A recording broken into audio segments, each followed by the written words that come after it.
सास बहू का झगड़ा।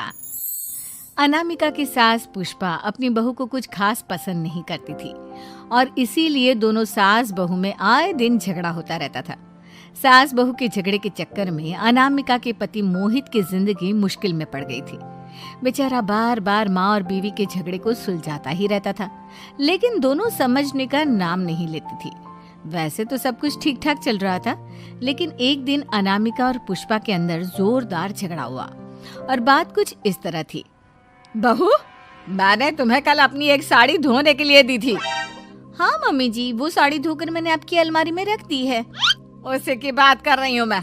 जरा देख तो, इस साड़ी को देखकर किसी भी तरह से लगता है ये धुली हुई है।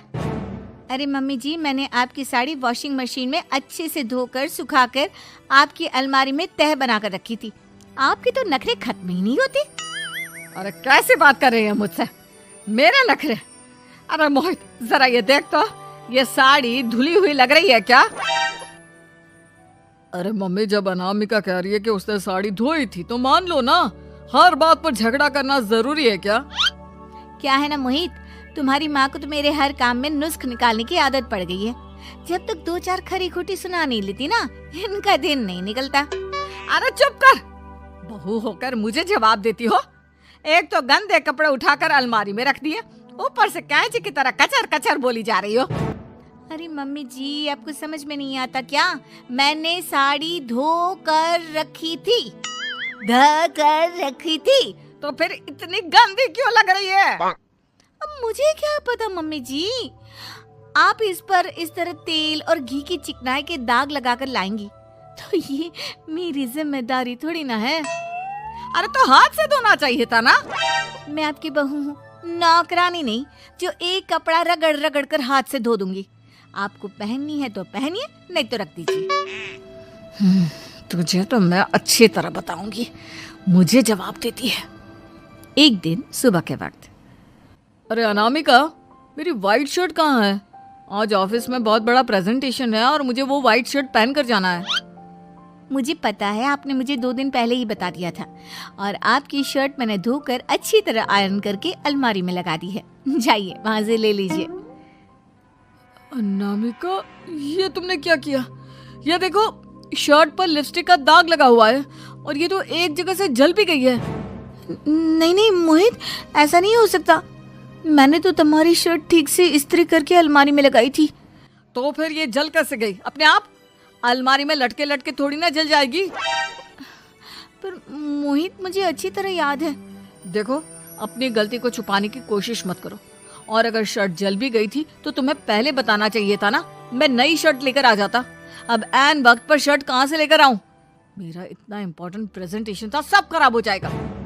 अरे बेटा, क्यों परेशान होता है? ये देख, मैंने तेरे लिए पहले से ही एक नई व्हाइट शर्ट ला कर रखी है।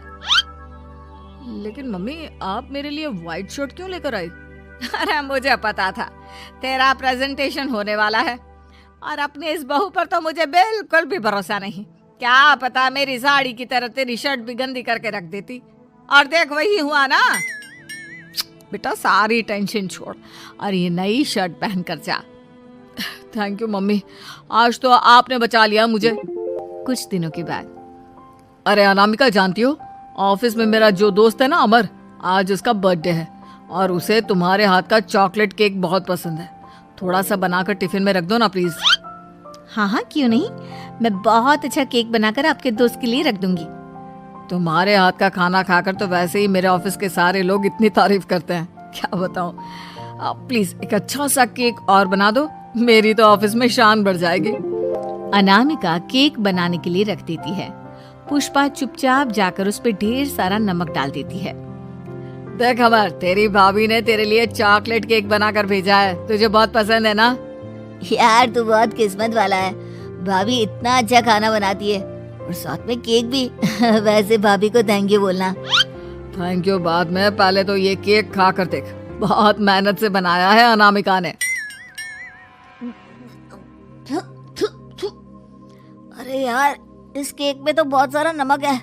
लगता है भाभी ने शक्कर की जगह खूब सारा नमक डाल दिया है। अरे मोहित, तू तो अपनी बीवी की कुकिंग की बहुत तारीफ करता फिरता है। जरा पूछना अपनी बीवी से केक में नमक कब से डलने लग गया।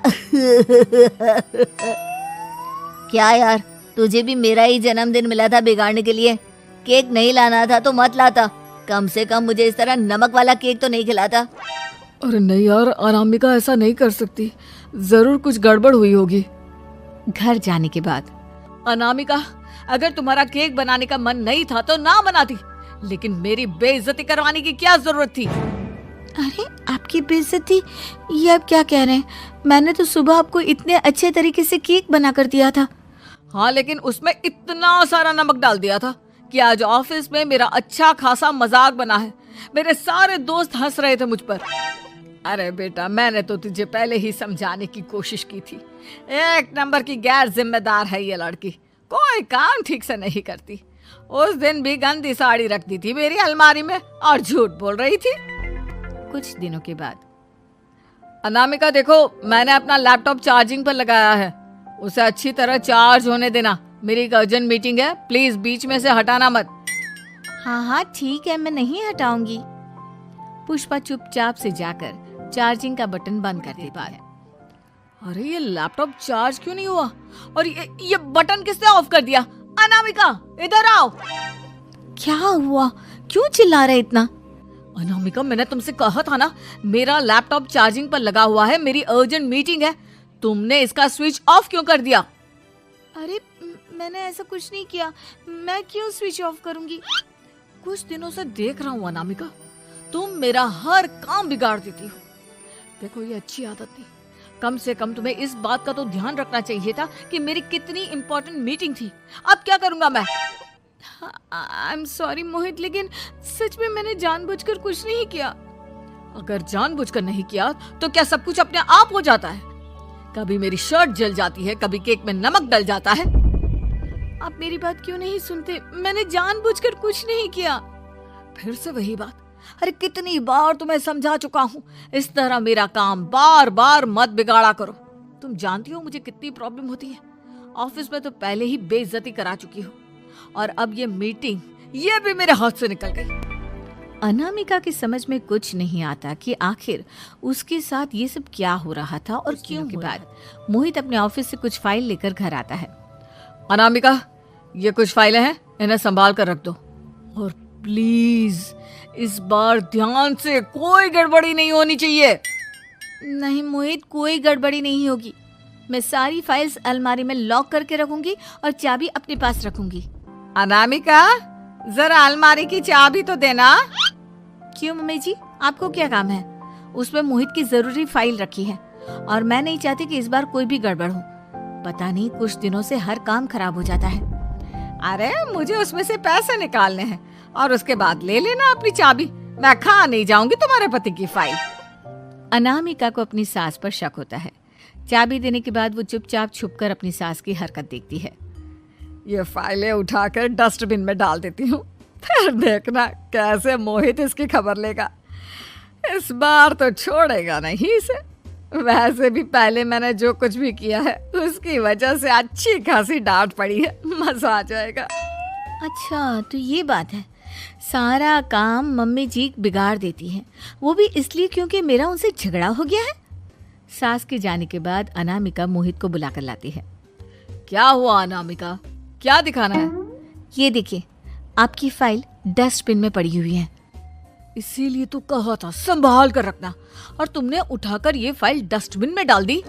मैंने नहीं, तुम्हारी मम्मी ने डाली है, मुझसे बदला लेने के लिए, ताकि तुम मुझे डांटो। और अगर मैंने डाली होती तो मैं तुम्हें दिखाने के लिए बुलाकर तो नहीं लाती ना। सही कह रही हो, मैं अभी मम्मी से जाकर बात करता हूँ।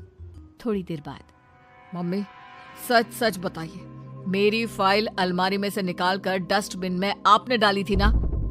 अरे अपनी माँ पर इल्जाम लगाता है, शर्म नहीं आती तुझे? मैं इल्जाम नहीं लगा रहा हूँ मम्मी, जो सच है वही पूछ रहा हूँ। अब जल्दी से बताइए आपने ऐसा क्यों किया?